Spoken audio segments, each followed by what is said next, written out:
روح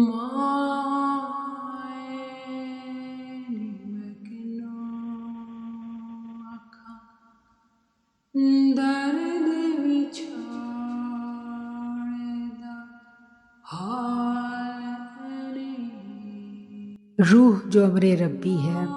روح جو اپنے رب کے ارد گرد ہی کہیں رہتی تھی، روح جس کو رب نے بنایا تو اپنی قربت خاص عطا کی، خوب خوشیاں مناتی تھی اپنے رب کے گردا گرد۔ وہ روح پہلا پاندی سی خوشیاں مناندی سی، اپنے رب کے عشق کی مستی میں مست ہو کر وہ جھومی تو اس کا امتحان آ گیا، ایسا سخت امتحان، ایسا کڑا امتحان کہ اس کو مٹی کے جسم میں قید کر دیا گیا۔ ایسی قید کہ اس قید میں ہزاروں پردے، ان پردوں میں پے در پہ اندھیرے، ان اندھیروں میں اسے اپنے خالق کو ڈھونڈنا تھا۔ وہ اپنی اصل کی جانب لوٹنے کے لیے بے قرار ہوتی ہے، اس پر پہرے لگائے گئے، اس کے نفس کا پہرا، اس کی ذات کا پہرا، اس کے وجود کا پہرا، ان سارے پہروں کو توڑ کر اسے واپس جانا ہے اپنی اصل کی جانب، اپنے گھر،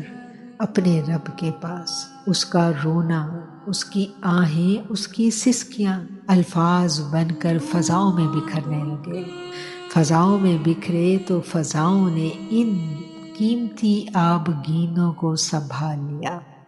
ان اشعار کو ہر زمانے میں درد دل رکھنے والوں نے ڈھونڈ لیا۔ وہ اپنا غم انہی لفظوں میں ڈھونڈتے، اس تڑپ کو کوئی سننے والا بھی نہیں اور اس تڑپ کو کوئی سمجھنے والا بھی نہیں۔ یہ تڑپ ایسی تڑپ ہے کہ بے اختیار زبان سے نکلتا ہے کہ مائیں نی میں کنوں آکھاں درد وچھوڑے دا حال نی، مائیں نی میں کنوں آکھاں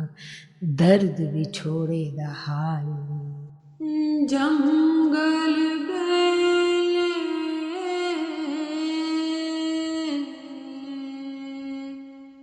پھراں میں ڈھونڈیندی،